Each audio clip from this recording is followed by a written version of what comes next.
राज breaking news channel पर आपको उत्तर प्रदेश और देश की ताज़ा ब्रेकिंग न्यूज, राजनीति, क्राइम और वायरल खबरें सबसे पहले मिलेंगी।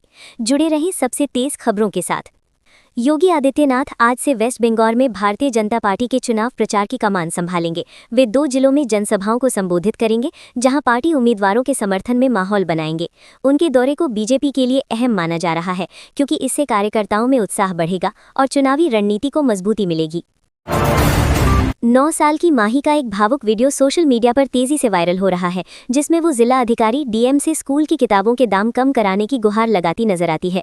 माही कहती है कि हर बच्चे के माता पिता अमीर नहीं होते, इसलिए महंगी किताबें खरीदना सभी के लिए संभव नहीं है। उसकी मासूम अपील ने लोगों का दिल छू लिया है। वीडियो पर लोग सकारात्मक प्रतिक्रिया दे रहे हैं और प्रशासन से इस मुद्दे पर ध्यान देने की मांग कर रहे हैं। रामपुर में 3.61 करोड़ रुपए के सिरप कांड में बड़ा एक्शन हुआ है। क्राइम ब्रांच ने मामले में सक्रिय दवा माफिया पर शिकंजा कसते हुए कई ठिकानों को घेरा और अहम सबूत जुटाए हैं। जांच के बाद आरोपियों को कोर्ट में पेश करने की तैयारी है, जहां उनके खिलाफ कड़ी कार्रवाई की जाएगी। प्रशासन का कहना है कि अवैध दवाओं के कारोबार में शामिल किसी भी व्यक्ति को बख्शा नहीं जाएगा। इंडियन रेलवेज में हिंदी अनुवादकों के लिए अच्छे दिन आए हैं। रेलवे प्रशासन ने उनके मानदेय में 100% की बढ़ोतरी का फैसला लिया है, जिससे अब उन्हें पहले की तुलना में 2 गुना भुगतान मिलेगा। नई दरों के तहत प्रति पृष्ठ या कार्य के आधार पर मिलने वाली राशि में उल्लेखनीय इजाफा किया गया है।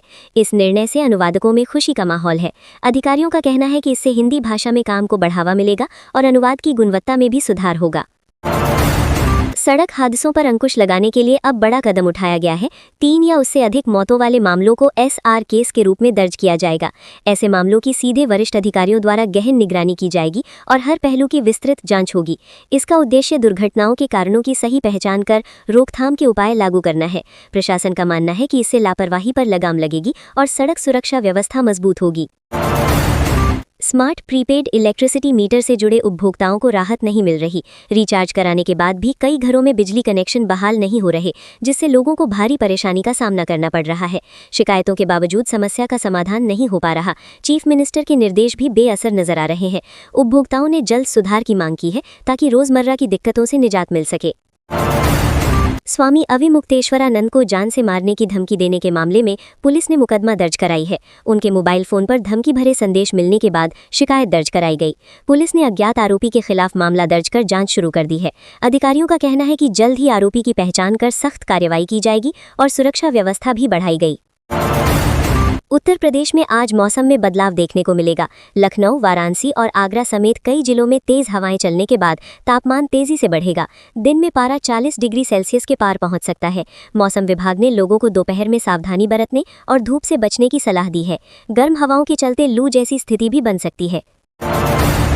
AK शर्मा ने नगर विकास कार्यों को युद्ध स्तर पर शुरू करने के निर्देश दिए हैं। उन्होंने अधिकारियों को सख्त चेतावनी देते हुए कहा कि लापरवाही बिल्कुल बर्दाश्त नहीं की जाएगी। साफ सफाई, जल निकासी, सड़क और अन्य बुनियादी सुविधाओं को प्राथमिकता देने को कहा गया है।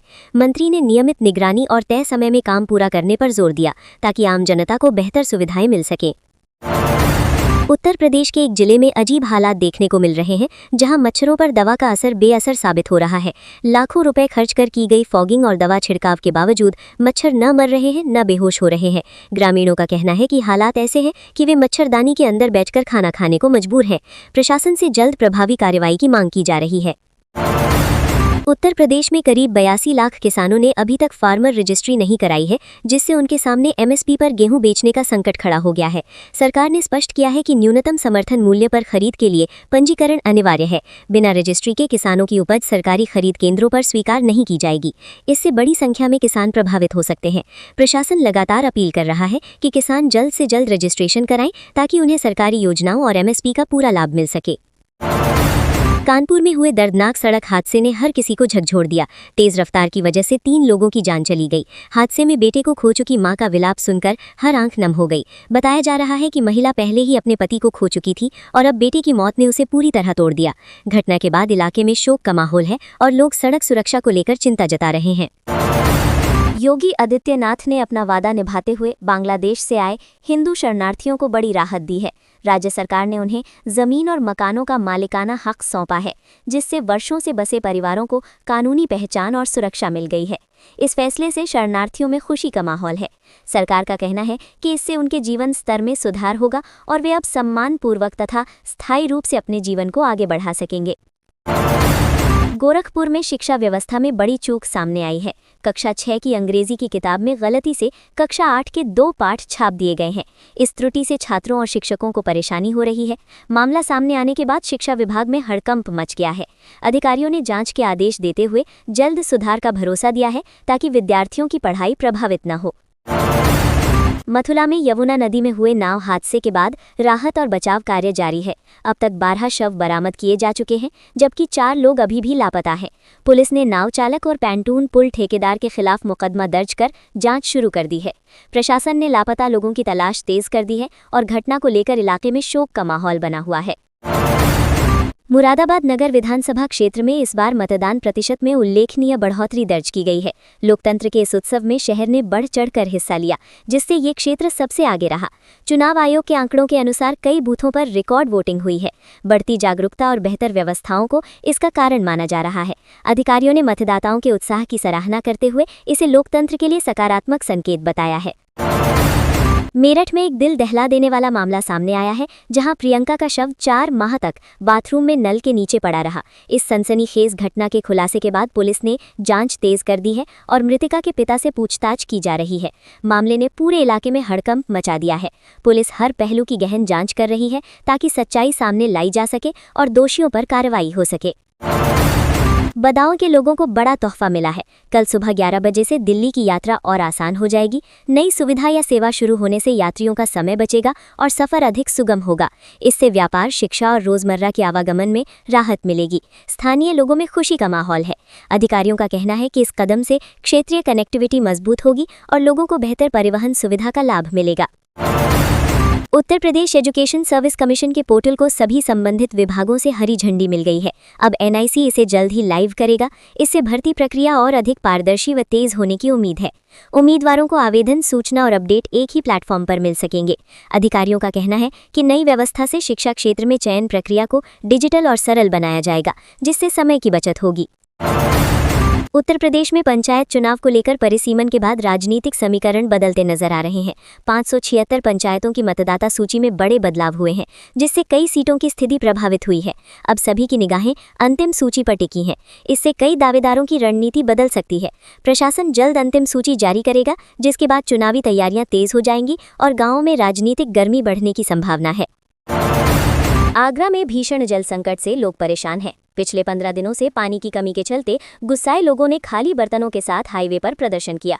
इससे सड़क पर वाहनों की लंबी कतार लग गई और यातायात प्रभावित हुआ। प्रदर्शनकारियों ने जल्द पानी की आपूर्ति बहाल करने की मांग की।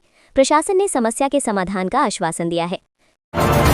चौधरी चरण सिंह यूनिवर्सिटी यानी CCSU ने बड़ा फैसला लेते हुए BA, BSc और BCom के सभी छात्रों के लिए आर्टिफिशियल इंटेलिजेंस यानी AI पढ़ना अनिवार्य कर दिया है।